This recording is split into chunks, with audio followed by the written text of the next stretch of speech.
Welcome back to BS with Bethany Simcoe. I just downed an Alani and I am so ready for this episode, okay? I went live the other day and we got into a discussion about what I look for when it comes to a little boyfriend, like the yeses and the nos that I look for in a partner. And you guys loved it and you wanted me to do a podcast episode about it. So here we are. Now, let me tell you, I am a list girly. I love me a list. And my little notes app is literally my second brain. I'm pretty sure that thing knows me better than I do. And over the years, I have compiled a massive, and when I tell you it is like 5 pages long, single spaced on my red flags and my green flags in a partner. So I know exactly what I want, okay, to a fucking T. And every time I go through a breakup, every time I meet a new guy, I take their traits and I break them into what I did like, what I don't like, what I want to see moving forward. And do I have a physical type? Not really. Like most of these are very much emotional traits. But I'd say, like, my physical type is, like, tall, dark, handsome. Like, a very classically handsome guy. I feel like I do like a little tree I can climb. Like, give me all over that man. I want him, like, big and beefy for the most part. But to be fair, a lot of the guys that I've been, like, more romantically involved with have been a little bit on, like, the more average to skinny side. So who's to know? I just want a man who is calm and warm and gentle, but also I want him to throw me around, okay? Ideally, I'd love to be thrown through a wall or two. Like, we know the vibe that I'm going like, we know, okay? Plus, the amount that I go to the gym, listen, if my biceps are bigger than theirs, heaven forbid, if my thighs are bigger than theirs, out, away with you. This is gonna be fun to share because literally millions of you have been invested in my relationship with one Utah boy this year. So you guys have seen the ins, the outs, kind of what I've looked for. I kept his identity private. I didn't show his face. I didn't really say his name. I didn't show much about him or his family or anything out of respect for him, but out of respect for myself as well. Because when I'm in a relationship, that is something that I'm working hard to build on. That's someone that I am invested in. That's someone that I love. And I want it to be able to be something that I can truly invest in and I can truly focus on without wondering what the internet's gonna say about it. And I wanna be able to make sure that I can make the decision that I need to make, that I can rely on my intuition and not have to worry if someone on the internet's gonna get mad at me for it. Or if you guys love him and are invested in him and I get rid of him and you get mad, or if you hate him and I go back and you get mad again. It doesn't matter because I rely on my intuition about things to make sure that I am the one choosing and participating in my relationship. So that's been a challenge for me this year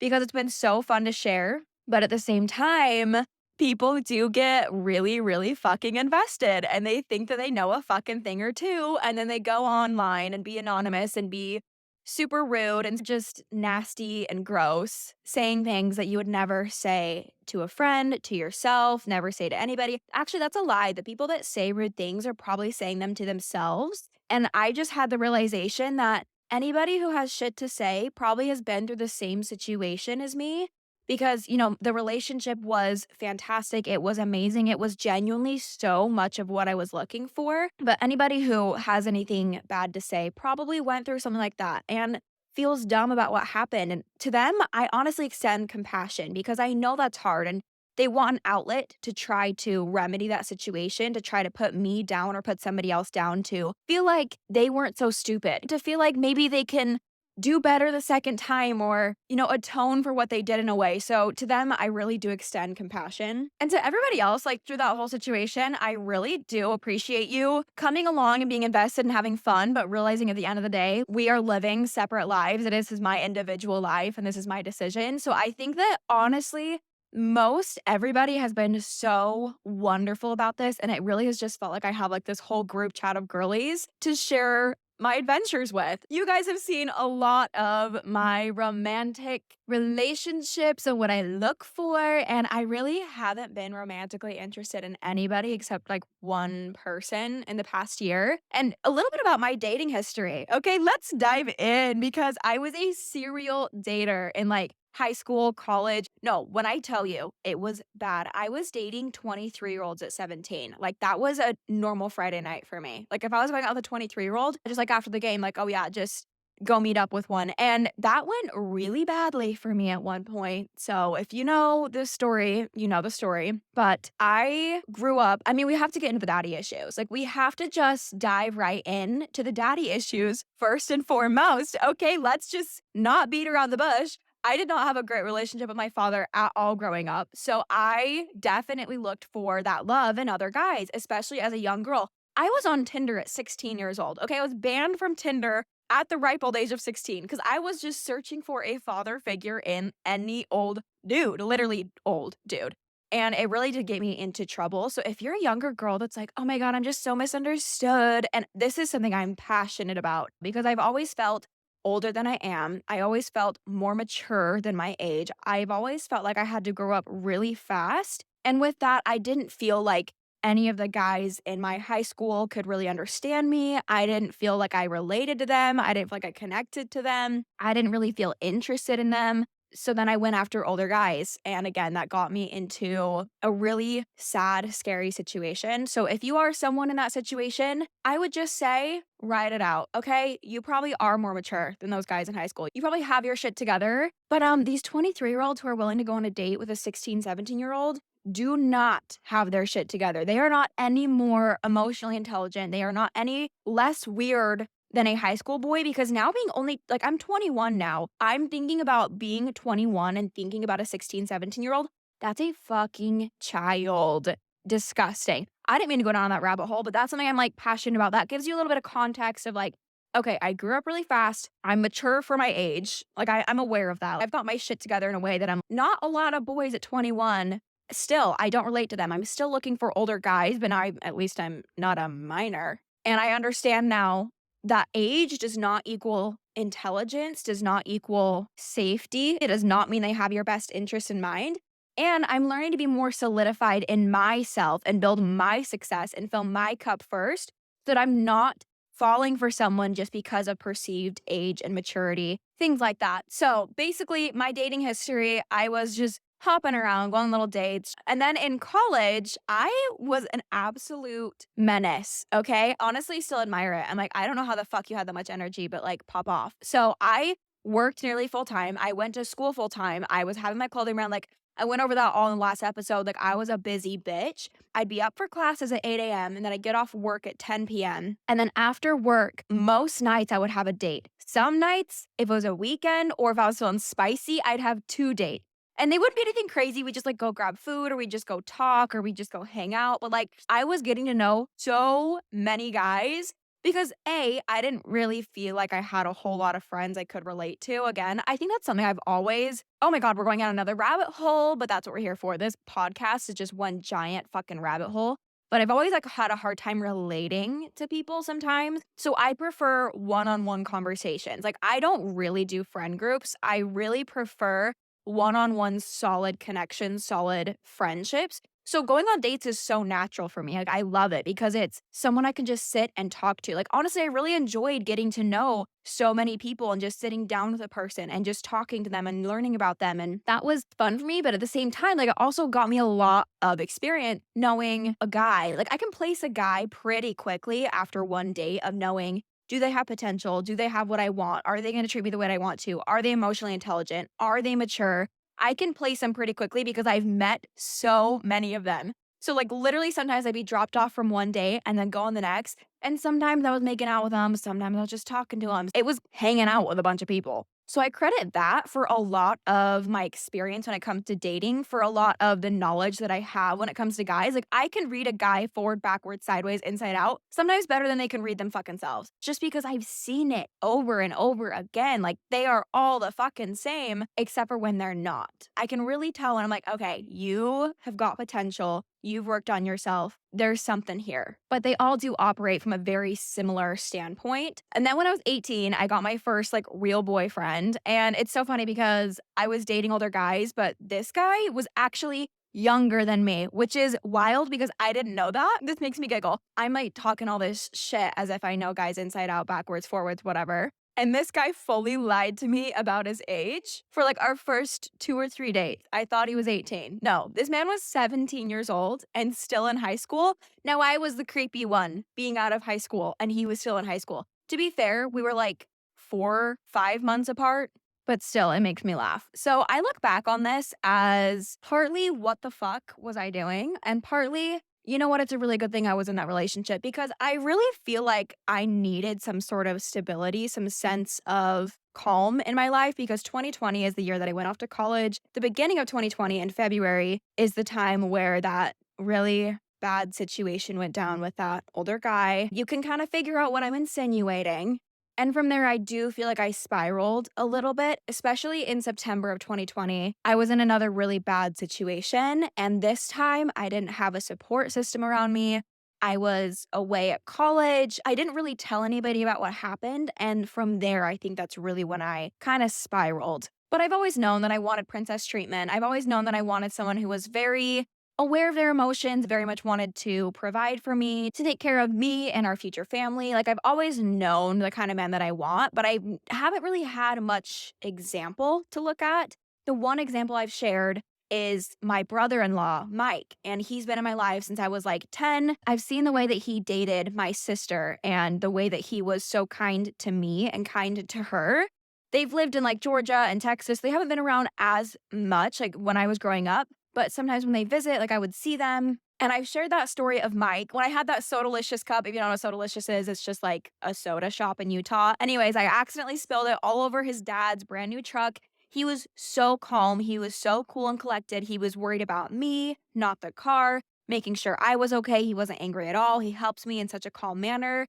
And I was like, okay, I see that and I want that. I saw the way he provided for her. Like, I've always known that I wanted a top tier man because I've always known that I wanted to be a top tier kind of person. We talked about this in my last episode too. Like, I've always known the kind of bitch I want to be. So when I met this guy, he was really sweet. He would like surprise me with a little breakfast date and he loved taking little pictures with me, like anything a little 18-year-old would want, right? Like, just, I thought it was cutie. It was a nice, fun, innocent enough relationship. It lasted about 8 months. And from the very beginning, I remember telling my mom, I was like, I know this is someone that I want to end up with. I know this isn't like a future husband kind of thing.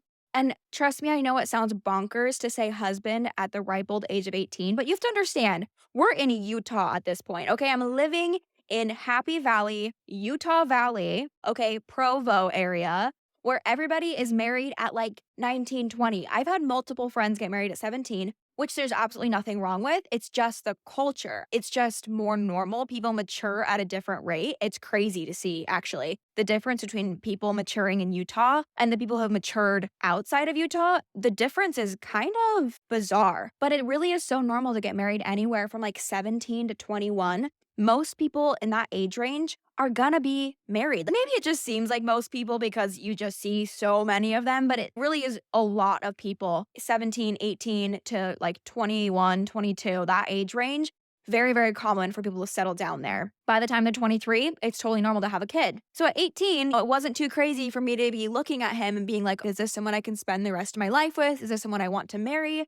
But I've also kind of always known that I didn't really want to be a young bride. I've wanted to explore the world. I want to see what I can do. I want to see what's out there for me and settle down later. But I was trying to see if there's potential in this guy. Like the princess treatment it was there for the most part. Like I would say it was pretty much there. But a lot of this relationship gave me experience for what I know I do not want. And he was cute in the way that I told you guys in the last episode, how he like gave me $50 when I lost my job and was like, I can't wait to provide for us and like our future family. There were some points when I was like, you know what, like I could really see myself marrying this guy, but I think in the back of my head, I always knew it was just kind of a means to an end. Good thing I had that mindset because he ended up going off to college and cheating on me 2 days later. So perfect, slay, love that. Princess treatment right there. But honestly, I kind of knew that he was going to cheat on me. And I'll get into that in a little bit. Like, there's ways that I knew. I'm not saying you can always know, but like, I definitely knew that was a possibility. And so moving forward, I added things on the list that I had noticed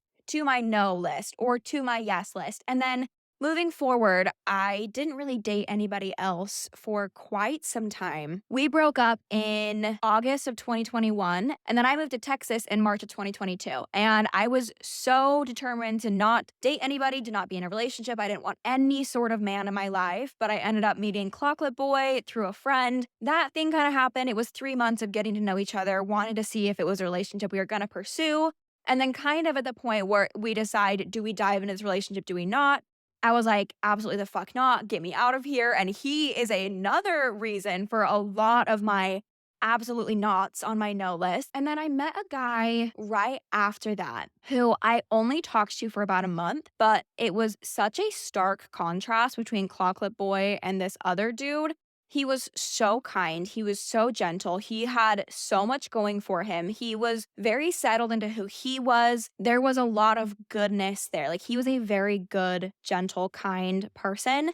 And we only talked for about a month, but it really showed me what it was like to be loved gently. And it kind of opened the door for me to be like, okay, like this really does exist. I was definitely sad when we stopped talking because that was something that could have been interesting to explore. But that was in maybe October ish. And then November, December, I was like, no, fuck this. Like, I don't want any men in my life. So I hadn't, officially dated anybody since 2021. So I guess it'd been like a year since me and my ex broke up. But again, it was only 8 months. So I'd never really been in like a true long-term relationship, but I knew that I had what it took to work on one if I found someone worthy of working on it with. Because everyone I met was just kind of like, like you're fine, but I'm going to outwork you. I'm going to outdo you. In 5 years, I'm going to have to leave you behind because I'm going to have grown so much and you're going to stay stagnant. Like, I'm going to have to drag you the fuck along with me because you're not going to grow at the same pace as me. And I was like, I just don't think I can find somebody that can keep up, that wants as big of a life as I do. And trying to find a guy that will keep up is surprisingly hard. Like, I'm sure you guys have noticed this. You're like, why are we crusty? Why do I have to drag you out of bed? I'm sorry, what happened to you providing for me? Why am I now your mother? So then in December, this random guy that I had matched with in Austin in June, he messaged me. We had a date that we were supposed to go on in June. I kind of ghosted him. I was like, no, no, no. Like, I'm in my single girl era. I really didn't really want to talk to anybody. I was in between things with like Chocolate Boy. And I was like, no, no, leave me alone. He messaged me 2 weeks before I came up to Utah. And he was like, hey, if you're in Utah, I'd love to take you out. I don't want this to be another bad story to tell your friends. We can either do this date idea, or this date idea. I think it was like a jazz game, a painting class, and like ice skating or something. Maybe it was like Topgolf. And he's like, I'd love to give you a call before we meet if you are available so we can get to know each other. Make sure that you're comfortable with me before you meet me. And I was like, okay, that was actually very sweet, very forward, and very concise. Like, I thought it was a very gentlemanlike thing to do. And then we went on a date, and that man is Utah Boy. Okay, so you guys know that whole fucking story. But honestly, going into this, I was very emotionally scarred from Chocolate Boy because so many of the things that him and I had experienced and the things that had been brought up were past traumas from my dad that I was subconsciously trying to recreate, trying to resolve. So it felt like all of this very raw, very dark, very scared emotion had just been brought up, and I was still very much healing from it. It was a lot of narcissistic abuse. I only had to experience that relationship for 3 months and that abuse for 3 months, and it's been so fucking weird because it makes me freak out that I don't know. Anybody who's been through that knows that it's a scary thing to identify because you think they're just gonna fucking laugh at you for even saying that, for being like, oh, really? Was it so hard for you? Like, you know what I'm saying. So it really was just recreating things from my childhood with my dad into a new relationship. So all of those fears and all that abandonment and all of those like not good enough, all of those you should stay quiet, all of those you're asking for too much was in my head. So when I met Utah Boy, I was scared out of my fucking mind. I remember telling my therapist, I was like, listen, he's got all the traits that I want on paper, but I'm so scared because being in a relationship means pain. Being in a relationship means that I will get my heart broken, this will hurt, and I'm only going to come away from this with more trauma. I really felt like a shell of myself after being with Clawclip Boy, and I was just not ready to feel that way again. So she just encouraged me to keep my heart open, to lean into it and see what there was to see. And from that, I learned so much about what I want in a future partner. So I had been gathering all of these no's and all these yeses. And from this, I gathered a lot of yeses. So as I'm going through this list, I'm going to be pulling examples and info from all these relationships, but a lot of them are going to be from Utah Boy. So I just want to, prep you for that one because truly it was an incredible experience. It ended in a very controversial way, but while it lasted, it did show me a lot about what I want in a future partner. So enough chit chat. Let's get into the red flags and green flags that I look for in a partner. Starting out with the red flags. Okay, this is kind of entertaining to me. Sometimes I have no sympathy for men because I'm like, really? Is that so hard for you? Like turning it right back on them, being like, oh, the system's rigged in your favor. Is that so hard? Because when a man complains, oh my gosh, like Did you know suicide rates are higher in guys? That is absolutely bonkers because do you know who's putting so much pressure on them and is not letting them open up emotionally? The other men. Oh, not getting into that. Here are the red flags. Number one, having to repeat a boundary several times. I don't care if this is a sexual boundary, physical boundary, an emotional boundary. Example here is Claw Clip Boy. I said, hey, I need time to get my work done. You can't just show up at my house in the middle of the day. I've got shit to do. I've got a career I'm building. And then at 11 a.m., when I'm working away on my computer, I get a knock on my door. He shows up and he just wants to hang out. And I'm like, I adore that for you. But I don't know if you don't have a home. Are you homeless? Why are you in my house? That was a boundary that I would communicate several times. I'm like, let's be more intentional with the time that we spend with each other. If you'd like to see me, you're more than welcome to ask me on a date, but you can't just show up on my doorstep. Okay. Because then I get distracted. I hang out with him. I wouldn't get anything done. Things like that. Like, that's a boundary that if I have to communicate that several times and you continue to disrespect that and you continue to push that, that's an absolute no for me. Number two is an alcoholic who can't have fun without drinking or drinks under the guise of like having fun. If they go out and they can't help but get drunk in order to have fun, that to me is an alcoholic who won't admit it. You know, I don't want that in a future husband. I don't want that in a partner. Or on the flip side, like someone who consistently relies on or consistently partakes in substances and doesn't know how to relax without it, doesn't know how to have fun without it. I don't think there's anything wrong with that. I think they're rather fun every once in a while. And I think you can have a lot of fun together. But if it's something that in their personal life they're consistently relying on and they can't function without it, or they don't know how to relax without it, whether it's like alcohol, edibles, whatever it is, it sounds like there's some coping that we're not doing. Okay, number three is porn. And this is how I knew my ex was going to cheat on me because he fully admitted to having to watch a little something, something, get one off every night before bed, or he couldn't sleep. Okay, that's a porn addiction. And that's how I knew he was going to cheat on me. In the back of my mind, I was like, he's constantly looking at other women, constantly getting off to other women. It is only a matter of time before that escalates to another woman because it's okay in his head for him to look at someone else to get that emotion consistently from someone else. And listen, if we are apart for a long time and you need a little something, something to help you out, go for it, my guy. Do what you got to do. But if this is a consistent thing, if this is a thing that you're relying on, SOS, okay? Red flag, leave me out of it. I don't want any part of this because it's truly, first of all, they're going to be dysfunctional with you because they're not going to be able to emotionally connect with you in the way that they need to. They're going to be so conditioned to looking at other women, so conditioned to having multiple girls come across their screen. It's just something that is such a nasty energy to me. And the things that they're exposed to aren't real life. Like, don't get me wrong, it's fun to experiment with things, but porn is so disconnected from emotion. It's so disconnected from reality that it's just icky to me. So anybody that consistently watches porn and sees nothing wrong with it, you know what? If they are working on it, that's fine. But if they're just like, yeah, this is where I chill out.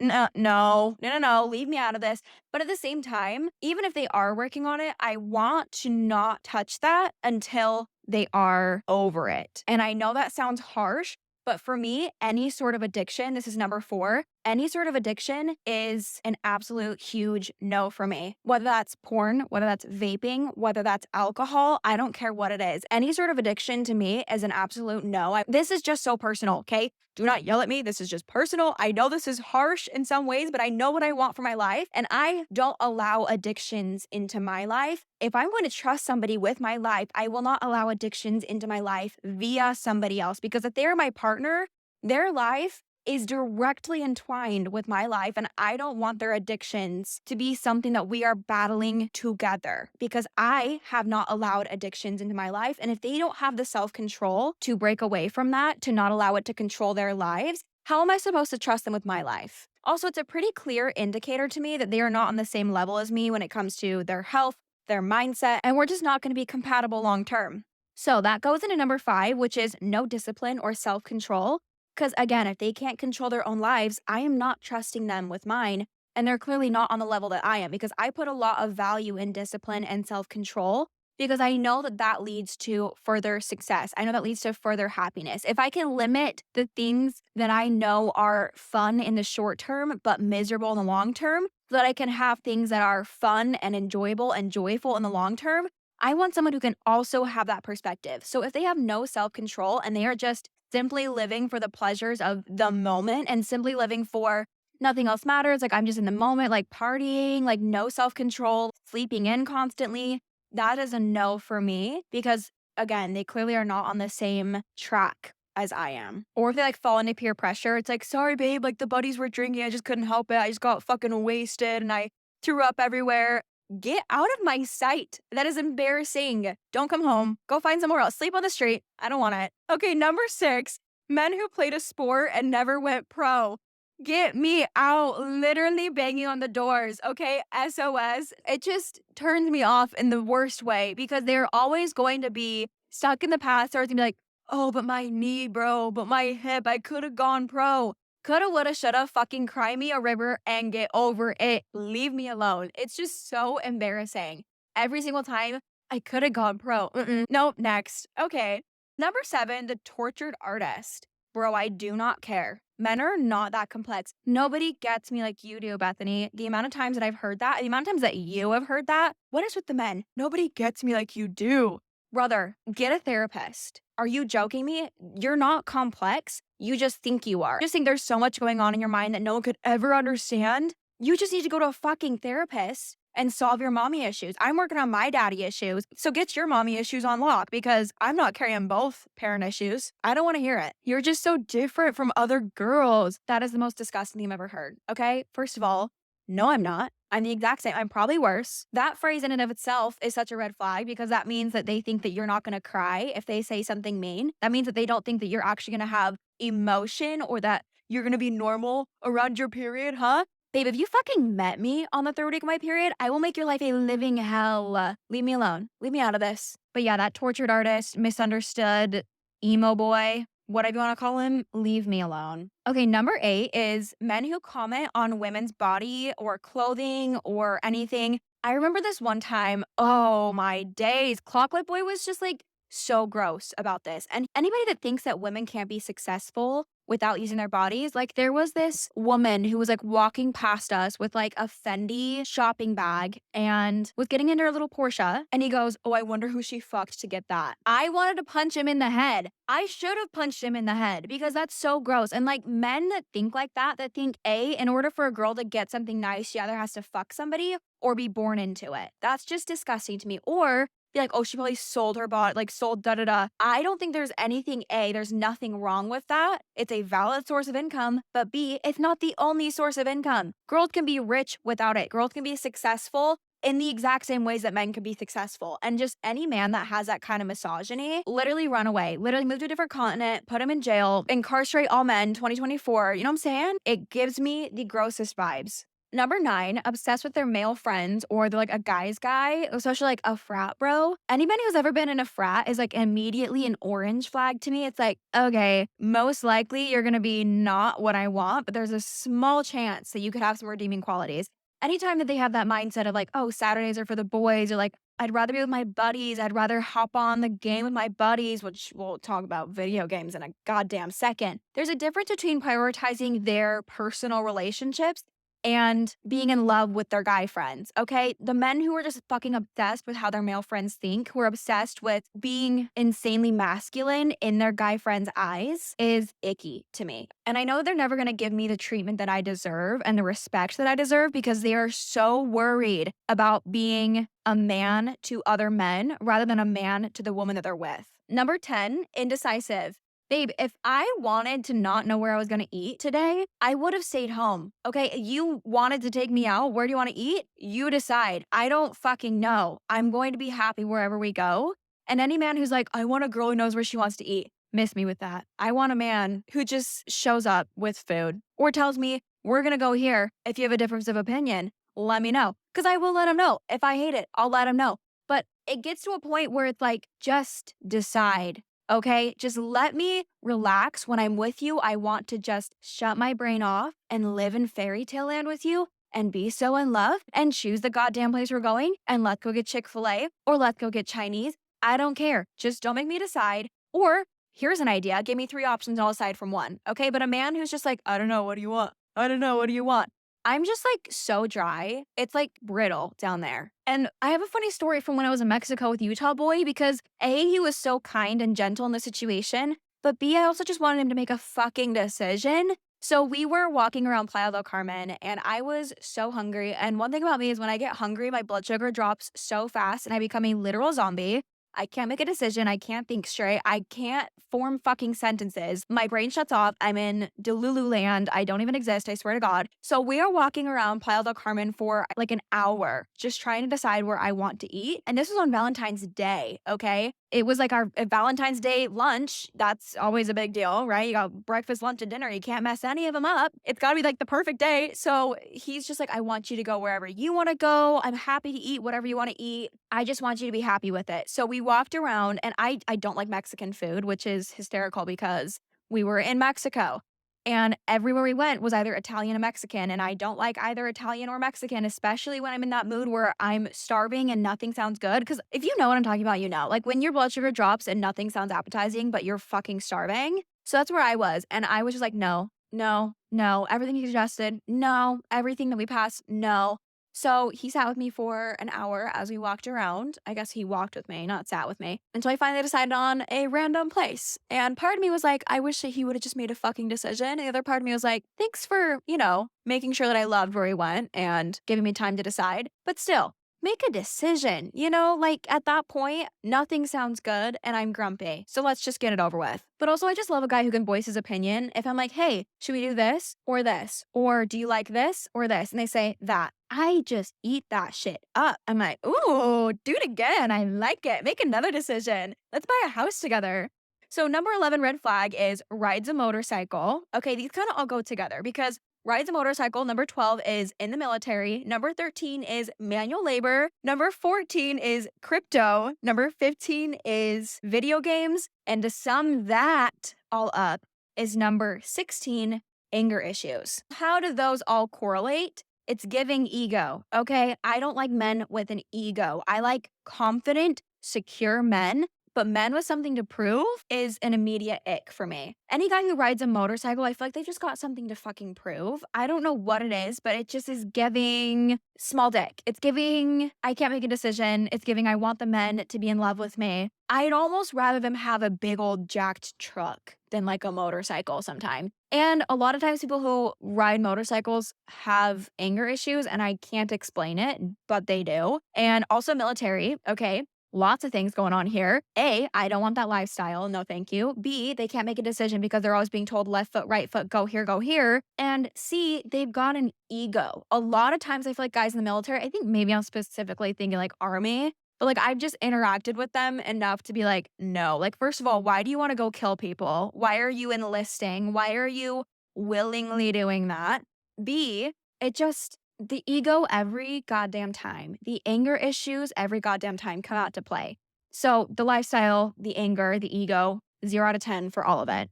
I will not date somebody in the military. I might mess around. I might have a little fun with the Navy men here in Hawaii, but no, stay away from me. I'm not marrying you. I will not date you. Number 13 is manual labor. I grew up watching my dad work manual labor and I saw how exhausted he was when he got home from work. I saw how grumpy it made him. He just was a shell of himself when he came home and I can't marry someone like that. Like I can't marry someone and then have them gone for such long hours and then when they're actually home, they're just exhausted and then everyone's tired and pissed off and they have to work so hard to make so little. I will not live that life moving forward. So that's a big no for me.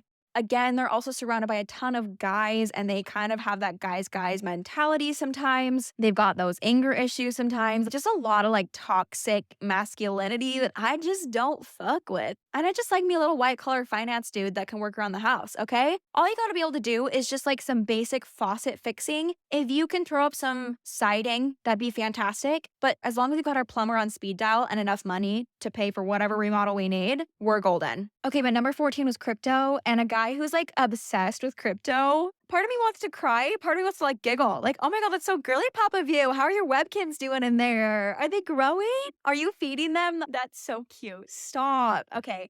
It just freaked me out. Like, their vibe is so weird. And they're always just so fucking weird about money. Anyways, 15, guys who play video games. Again, what's with the anger issues with guys that play video games? What is happening?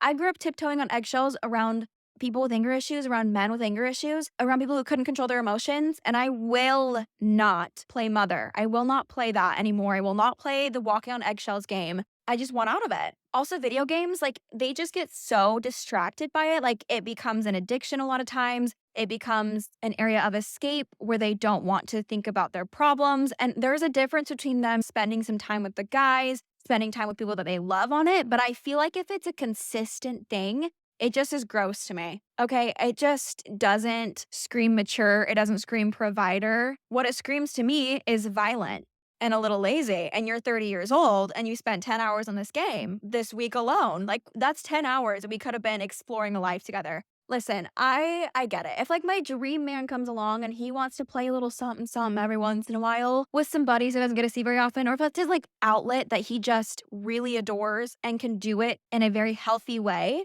fine. I get it. I think it's important to have friends you can do hobbies with. And if that's your little fucking hobby, not ideal, but we can talk about it. But that guy that I did date, like the little 8-month relationship, he was such a little gamer. And I was like, I'm literally in your bed. There's literally a gorgeous, beautiful, ethereal woman in your bed. And you are playing a game, screaming, talking to your buddies, feet propped up on the desk. Like, I am icked out. Please, that's just gross. It's weird. It makes you feel abandoned. It makes you question your own worth in a way because you're like, why are we not connecting? There's no quality time here. Just icky. And to sum that up, number 16, right? The anger issues. The second I even have a hint of anger, okay?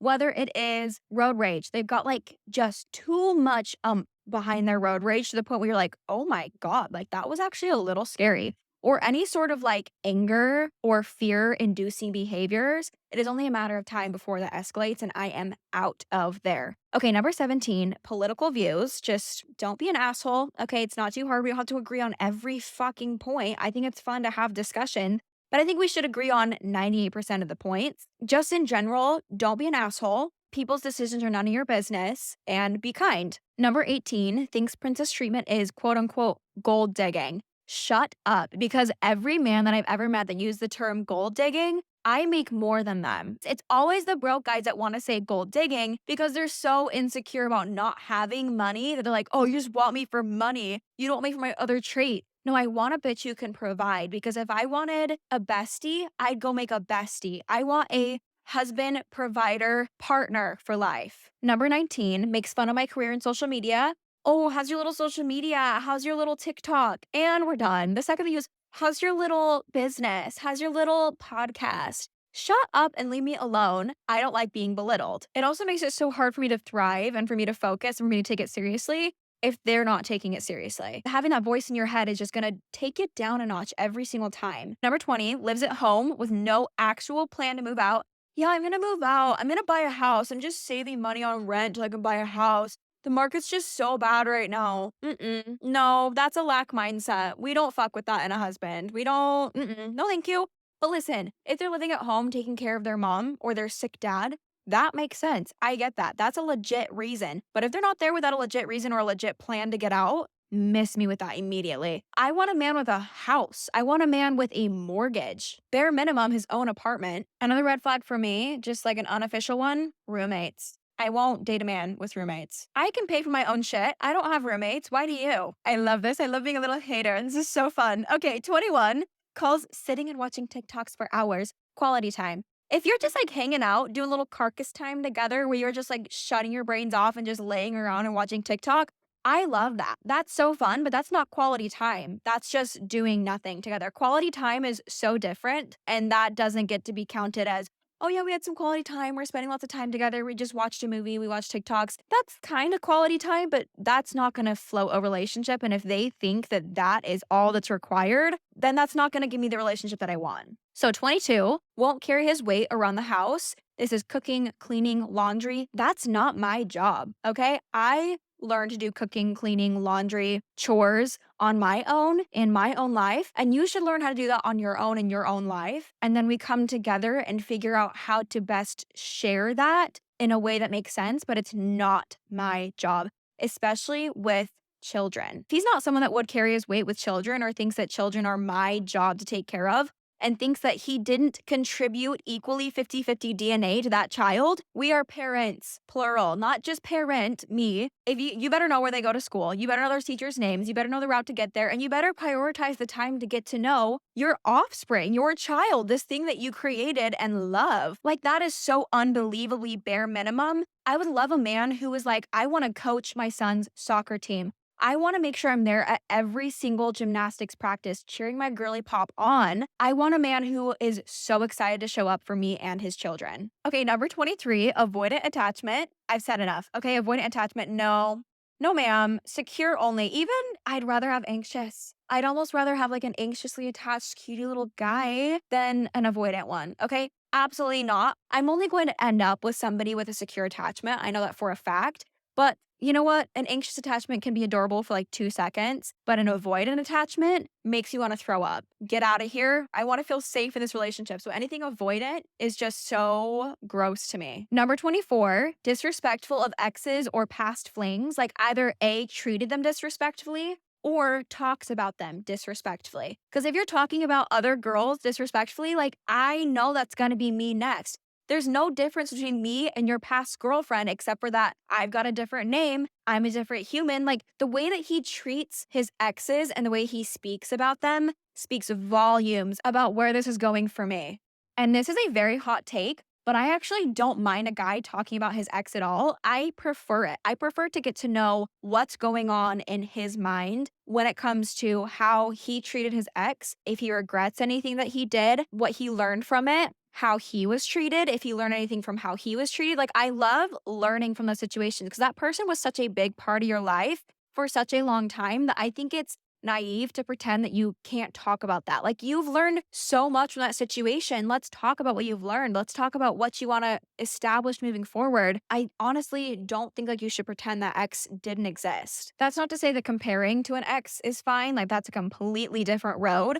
But I think speaking about lessons and growth around that is healthy. But when they're disrespectful of them, you know it's only a matter of time before that's you. Before they're like, oh, this crazy bitch. Yeah, no, he's just turning these bitches psycho because he's psycho. We have no other choice, okay? We're fighting for our lives on the battlefield out here. And all of a sudden, we're the crazy ones. Girl, we already know. Any guy who calls a girl crazy, I'm like, okay, so basically stay 50 feet away from you at all times. Noted. 25, isn't nice to people he's close with or talks badly about people he's close with. So this kind of comes into like the exes thing. It's showing you a lot about who he is, showing you about how he's going to treat you when he's close to you, showing how comfortable he gets, like how he gets when he's not on his best behavior. So if he's rude to the people that he's close with, you know that it's only a matter of time before he kind of lets down his best behavior and becomes too comfortable and becomes rude and just speaks negatively about you and the people he's around. And that's just an energy drainer. And 26, complains. Okay, a man who complains, how was work, babe? Oh, it was so fucking hard, bro. Like, these people on the roads were just in my way. And like, oh my gosh, it's giving victim complex. Like, my boss just had that out for me, dude. No, it's giving victim. Okay, you are a victor in your life, not a victim. Like, if I can have that mindset, he should have that mindset. Clocklet Boy would do this so badly. He'd just be like,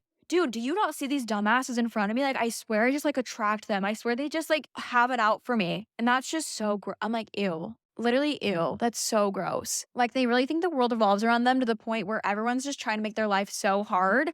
And it's just going to nag on your brain over and over and over and all that negativity and that complaining. And he just doesn't have any self-initiative and he can't take any accountability for his life. So, huge red flag. Number 27, disordered eating. Hot take, but I have dealt with enough of an eating disorder that I can't help somebody out of theirs on a day-to-day basis. I need somebody who already has a healthy relationship with food because it is far too easy for me to fall back into disordered eating habits. It's far too easy for me to get in my head about eating if I see somebody else that's in their head about eating on a day-to-day basis, if we're living together, if we're constantly together. It's just, I can't carry my weight and theirs at the same time. Like, whether I like it or not, it will get internalized. Like, I'll see that they're being disordered in their eating thoughts, and I will start to reconsider mine. And it's going to be way too hard for me to continue on my journey of recovery if I'm also trying to be around somebody else that's in their own journey. And you know what? Maybe a lot of times guys that have disordered eating habits aren't aware that they have disordered eating habits. And if they're constantly talking about food and they're constantly like bulking or cutting or weird things that they just can't seem to find a normal pattern of eating, I just can't be constantly around that. Okay, 28, doesn't like their job, especially if they work for somebody else. This kind of goes along with complaining, but if they just really hate what they do, it's going to take a toll on me and the relationship because they're going to hate what they do.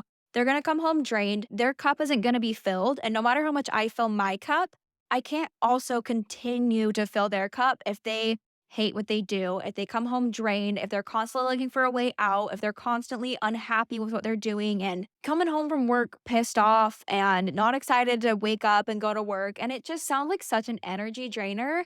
And if I'm working so hard in my life to find something to do that I love, if I'm working so hard in my career to make sure it aligns with me and I love it and it lights me up, I can't deal with somebody who's not going to do the same for their life. Like, I can't deal with them being all sad and pissed off. And again, do you see what I mean? Like, this lack of emotional intelligence is just such a theme for me. Guys who just are so not aware of the amount of weight that their emotions have. They're not aware of their own ability to take control of their situation, and they just don't love what they do. And they don't put in the work to find things that light them up, and it takes a toll on the relationship. Okay, 29, likes an innocent girl or doesn't like a girl with a lot of sexual experience. Once a guy says he likes an innocent girl, I immediately want to scream and run for the hills. Like, that is so icky. That's so gross. That is code for I want a girl that's easy to manipulate. I want a girl that's not going to call me out on my bullshit. I want a girl that's not going to call me out on my red flags. I want a girl that's not going to have standards. I want a girl that's not going to make me work hard. I want a girl that's not going to make me provide.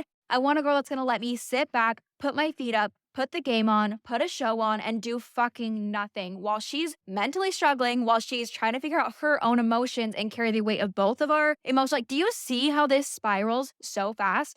I want an innocent girl means I want a girl who doesn't know shit, so I don't have to do anything. So there's no expectations. And that, no, ma'am. And it's just gross and icky because why do you want an innocent girl that's a child? Why are you interested in children? Call the police. Equally, doesn't like a girl with sexual experience, whether that's because of a moral bias or because they just don't want to pick up their game in the fucking bedroom. Like, dude, I'm sorry that I know what I want and I'm sorry that you're not going to cut it. And any man that makes you feel any sort of shame or any sort of guilt or fear or makes you feel dirty in any sort of way for having sexual experience is a man that doesn't value your independence, is a man that wants to own you. That's a man that isn't solid enough in himself and he feels like he needs to have ownership over a woman, or he feels like he's entitled to ownership or quote unquote purity of a woman and he's entitled to your sexuality. Honestly, a mature man would be so hyped about you having sexual experience because you know what you want. He's able to learn what pleases you.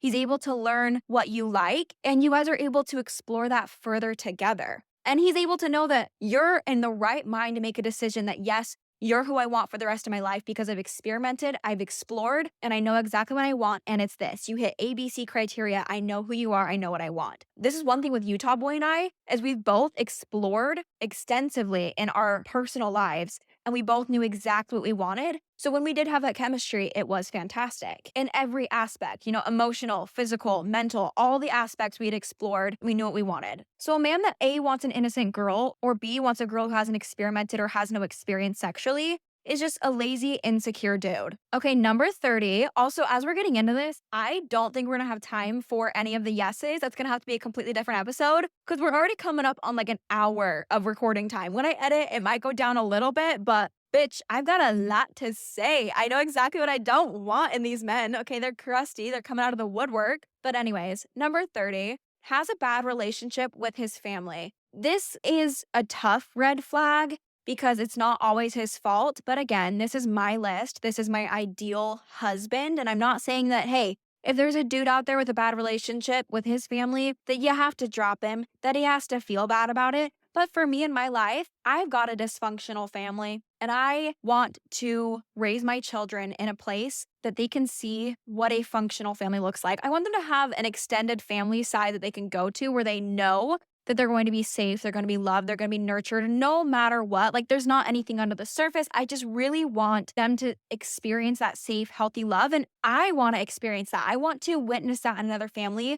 I don't want to have two tough family dynamics coming at each other. And I want him to be able to understand what it takes to put in the work to have a healthy family. So if he's got a bad relationship with his family, there are so many factors to that. There's maybe he's not doing what it takes to put in a good effort with his family and go to therapy and learn about his reactions towards people in his family and learn about how to understand other people's emotion, or he's just being edgy, or he's being weird, or he's being rude to the people who raised him with no valid reasons. Like I adore and love my family and I want him to adore and love my family. But also if he has a bad relationship with his family, who's to say that he's not going to continue those dysfunctional behaviors and then create a bad relationship with my family? I want him to be able to converse and communicate in a very healthy and direct way because sometimes it gets intense. And I need him to be able to handle that intensity. And then we can go discuss it and communicate it in the comfort of our own home. And he'll have a good family to model that communication after. So I just want a family and like an in-law family to be welcomed into that already has a great relationship with their son, has a great relationship with each other.